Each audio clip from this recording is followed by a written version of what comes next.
Good diddly diddly day to you. It is that time of the month again where we are going through the month in numbers for the monthly figures. Was it a good week? Was it a good month? It was a good month. Yeah, it was a very, very good month. We are talking about the month in April.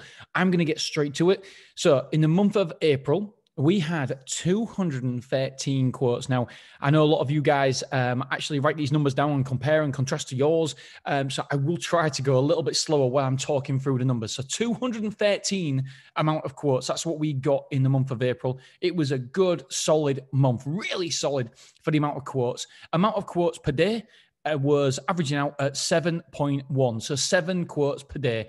Over the moon with that. Number of reservations. Oh, this is interesting. Now, don't forget, the month of April was the first month that we did 0 offers, no 4 weeks half price. And what was the result in that? Well, its conversions, quotes to reservations was 27.7%. Now, hold your horses, because most people are thinking, well, I tell you what, that just proves that you don't need an offer.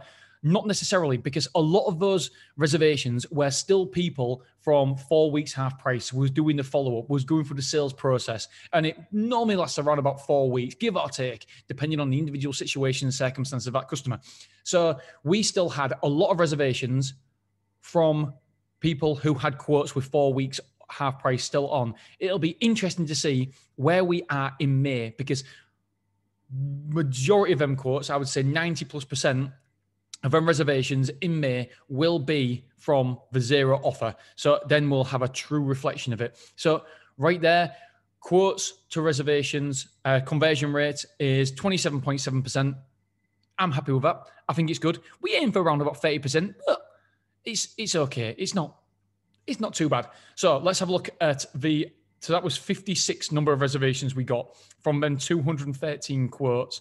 Let's have a look at the move-ins then. Number of new move-ins. We got 42 new move-ins. And that was a conversion rate from quotes to move-ins of 19.72%, so 20%. It's a little bit less than where we want to be. We do want to be certainly in the 20s. We aim for 25%. That's what we aim for. We had cancelled reservations of 5. So that was 8.93% of our reservations were cancelled.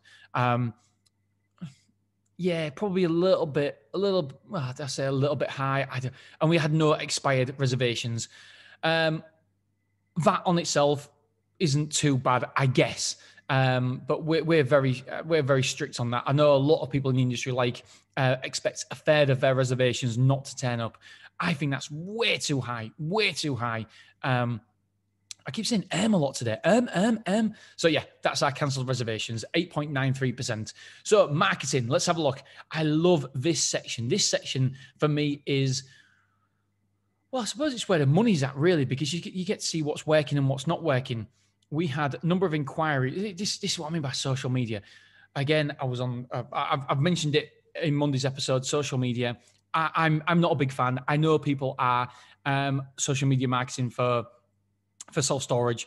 How did you hear about us? Social media, it came in 3 quotes. That was 1.41% of our inquiries came from social media.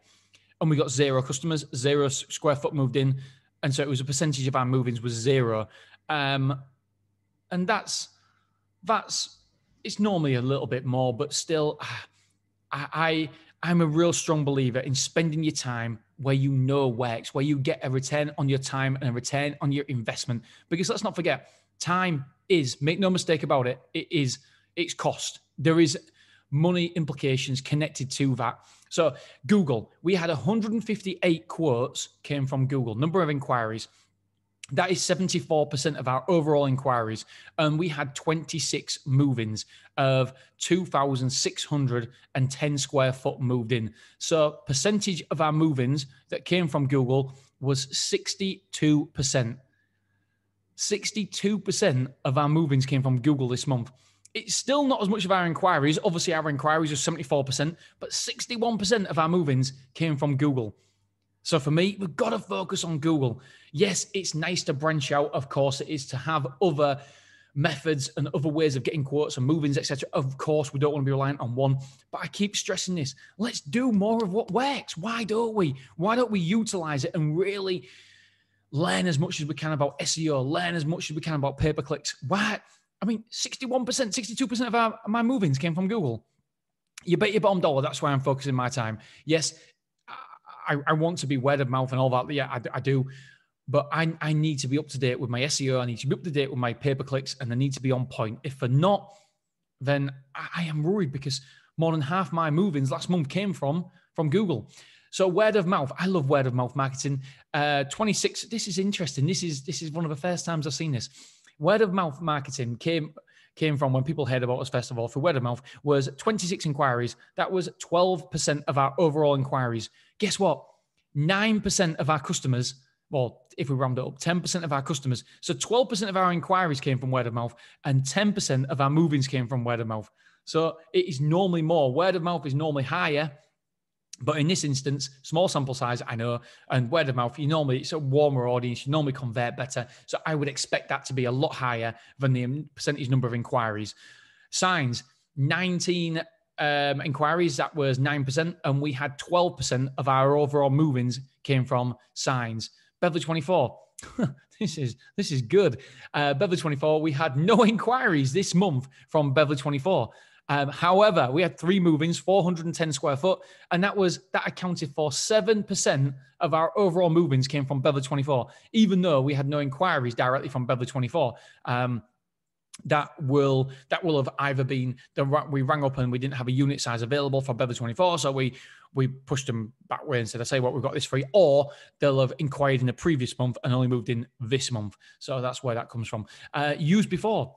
Again, I love this. I love this. Used before, 0.94% of our inquiries came from used before. That's 1%. However, 5% of our overall move-ins came from used before. So 1% of our inquiries came from used before. However, 5% of our move-ins came from there as well. And obviously, we've been through social media. Okay. Wow. Google ad spend. Whew, I'm getting a bit hot and sweaty. I tell you what. Before I go into Google Ad Spend, let's hear a quick word from our sponsor. And I'm back. I've had a swig of my tea. I always have a cup of tea during a podcast when I can't actually drink it. And it goes cold by the time I finish it. I'm like, why did I do that? I only remembered it now because it's gone lukewarm. So I'm going to have another swig of it before the end of this podcast. Right. So Google Ad Spend. Oh, God, I'm getting itchy eye. We spend... pin your ears back, £3,510.88 on Google. £3,510.88 on Google. What? Let me do that again. What? That is a lot. We've got no cap now. So it can be whatever it needs to be. Actual cost of advertising this month per moving. So how much did it cost per moving from Google? £135 it cost us. I'm just going to make sure that figure is correct. Let's have a look as I'm doing it live here. So 3,110 divided by 26, that's how our movings came from Google, was £135. So £135.03 it cost us per moving. Now, you might think I'm mad spending £3,510.88 on Google ad spend, but you've got to question it. How much is the value of a customer? How much is that customer worth to you? I know my customers are worth a shit ton more than that, a lot more than that for me. So therefore, it's worth it. It is 100% worth it. £135, yeah, we're great. That's been about the average at the minute, £130 per moving. We want it to be lower. I want it ideally to be £100. That's where I started from. That's where I want it. However, times the cost, unless you dramatically change the way you're doing pay-per-clicks and you become more efficient with it and better, it's not going to change. It's not going to go down. It's more often than not going to go up because of competition and cost. It's more likely to go up. So the actual cost this month for advertising per square foot. So I always like to see this because obviously per moving, there's different sizes. And so it's £1.35. It is per square foot. So every square foot that moved in from Google, it cost us £1.35. So overall, to analyze that, it's okay. It's par. That's where we expect it to be at the minute. £135 per moving. So yeah, it is what it is, isn't it? It's okay. New square foot, new move-ins. So we had 42 new move-ins. So that was a total square footage of £4,170. £170. Why did I say? I've got money on the brain. So square foot moved in was 4,170 square foot. Square foot moved, total square foot moved in, because that was only new square foot. We had extra square foot moved in. That's when people changing rooms, taking extra rooms, etc. So we had 4,755 square foot moved in the month of April, which is phenomenal, incredible. And that meant that we had square foot moved out. Square foot moved out was that was supposed to be a drum roll, by the way. It was just me knocking on a desk. 3,405 square foot moved out. So the net result meant that we was 1,350 square foot positive. Really good month for April. I'm really happy with that. Number of rooms moved in, 49. Number of rooms moved out, 40. We were plus 9 rooms for the month. Total internal rooms occupied, 350. So we smashed the 300. Well, we hadn't smashed it. We just touched it. We got 350 internal rooms occupied. 3 containers in, 3 containers out. And it says we got 23 containers at the end of the month all rented out. We lost 3 car parking spaces. The reason is we need more container spaces. And that means that we had to put up prices to get people out. It worked. We put up prices dramatically by over a third, and therefore we had people move out. So we got number of car parking spaces rented out was 15. Current store occupancy. Now this is incredible. Total square foot occupied. Now this is actual occupied square foot. We've got 29,720. 29,720. We've also got a 6,000. Is it 6,000 square foot? Or is it 9,000? Oh, I get confused. I think it's 6,000 square foot at the back. What is internal? Well, it's a gymnastic place as well. So we've nearly got 30,000 square foot actually occupied at the minute, which is great. Store occupancy is at 82.35%. I want to be at that Goldilocks zone of 85% before the year's out, and I want to stick there as well. So I want to get there around about June, July, and I want to maintain it through the dark times of winter. What else is there here? Lock sales. So we had 25 lock sales. That's a conversion rate of 59%, or if we round it up, 60%. It's less than where we want to be. Packaging material was £783.78 in the month of April. Again, less than where we want to be. That's £18.66 per customer. So we need to do better there. True period revenue. Our true period revenue went up last month. Let's have a look. Rent excluding VAT, insurance, and late charges only. Yeah, so it was true period revenue for, I'll just give you the true period revenue for everything, was £58,719.20. That was an increase of £1,454 from the previous month.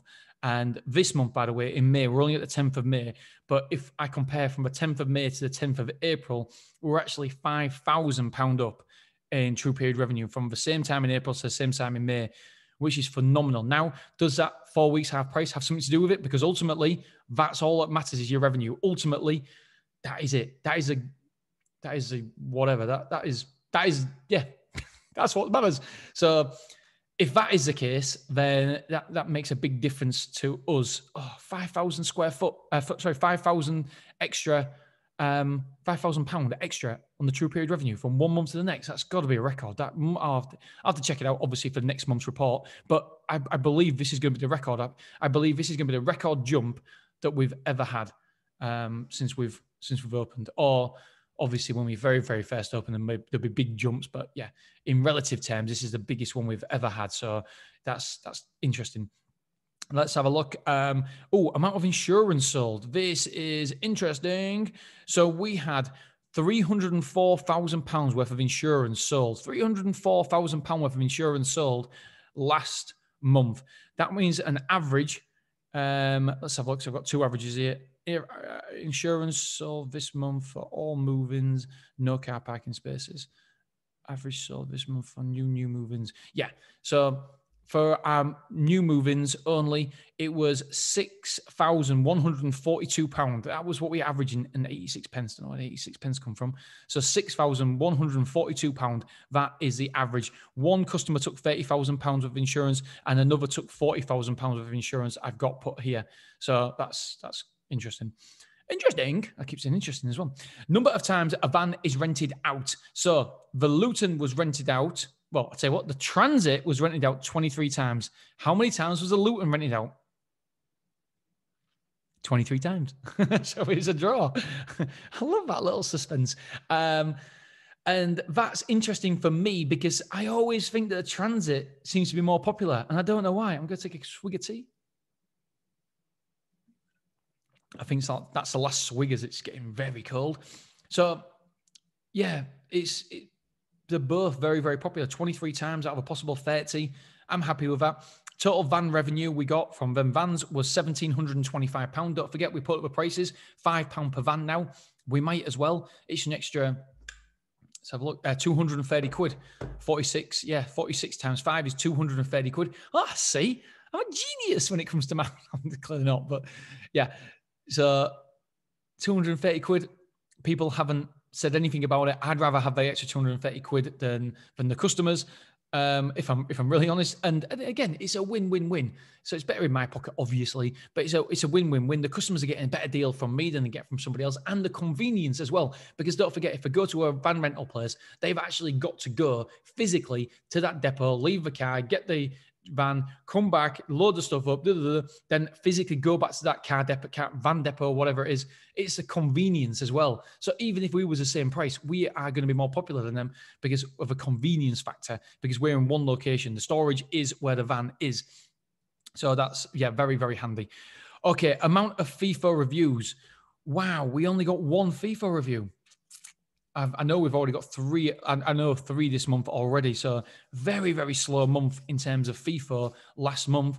And Google, we've got 5 Google. It says here 5, but Google's only updated 4 at the minute. So sometimes Google doesn't update them straight away for whatever reason, but we get alerted to it. And anyway, so we got 5 Google reviews and 1 FIFA reviews. Interestingly, we got more Google reviews than FIFA reviews. With the FIFA reviews, it's more automated as well, because they request it. So they basically send the emails on our behalf twice to make sure that, customers see the emails. Right. Okay. One thing I want to talk to you about is it was upsetting me a little bit in previous months, and that was our churn rate. Our churn rate, our churn rate in March was 21%. Our churn rate in February was 20%. That is a lot. That is 240% over a year. That's too much. That's way too much. And this month, it's gone down to 12%. So that's where we want to be. I said to my guys, now, the time of the life, the age of our facility, I want to be under 14%. That's where I want to be, under 14%. And ultimately, I want to be under 10% when it's fully mature site. I mean, Beverly's well under 10%. So that's where we want to be. And that just makes our life so much easier if we're under that 10%. But 12%, absolutely over the moon with, let's have a look. I'm trying to find out the revenue here. I don't have them here. I'll tell you what I'll do. I'll pause it and then I will start recording when I found it. 1 second. I found it. So, stop saying M. God damn it. Right. If I look at it, they're both negative. So that means that true period revenue says that we should take one amount, and actual revenue says we've taken less than the true period revenue basically says. So true period revenue versus actual revenue, Stormore is, what true period revenue says, £68,691.51. The actual revenue we took was £67,151.31. Now, if you remember, right from the start of a month, we was on the back foot, always behind on this, and we've caught up, but I haven't caught up enough. So it was a negative 1,540 quid, 20 pence. But we have started the month very, very strong in May. So we should be positive in May. We should be well positive in May and hopefully make up for that shortcomings. Beverly, true period revenue, £14,451.22. By the way, this is all including VAT. And the actual revenue was £14,046.53. So negative of £404.69. Not really massive there. But I suppose if you look at it proportionately, then it is compared to Stormore. But again, to be honest, I don't know what we've taken Beverly so far this month? No, I don't. I've had the figures, but I can't remember them. I get so many figures. Obviously, you know me and my figures. I get loads, and I can only remember so many of them. Okay, so Friday's episode. What are we talking about? Friday's show, hacking self-storage. Oh, yes, I can't wait to get into this one. How many security points do we need for a self-storage facility? I get asked this question a lot, and I have changed my point of view very well, it was a short period of time ago. I've changed my point of view. And the reason is because I do so many mystery shops. I go around a lot of places. And by the way, I've only been recognized once. And I was like, what? Oh, shit. Oh, I went all red and everything. There's the M again. So when I went around this mystery shopping, I was taken aback by the security. And I was thinking, well, surely this ain't good. It's not a automated site. You can't have that. And then I went through it and I was like, I was thinking about it and I was going through it. I was going through the ups, the downs, and I was going, no, they're right. They are 100% right. And I'm the one that's wrong. I've got too many security points at my sites and I don't think you need to. So we'll dive into that on Friday's episode. Basically, a security point is, I mean, how many times does your customer have to put in their details to get in access to your facility? Mine, actually, no, I'm not going to tell you. I'm going to leave it until Friday. Actually, Beverly is different. Beverly is actually the same as the automated. I won't tell you the name of his automated site because it's not fair. I'm complimenting them. I think they do it right, but I mean, I go that many times to them. It's a national fair anyway, so, or semi-national. Well, it is a national fair, but it's not one of the big boys that you guys know of. So, yeah, Beverly does it the same as them, and Willoughby has done it with extra security points. Anyway, we'll get into that on Friday's episode, hopefully around about 5 minutes. All right, my friends, thank you so much. I love and appreciate you. All the kind words, all the kind messages are absolutely awesome. So thank you for that. Speak to you soon. Bye-bye.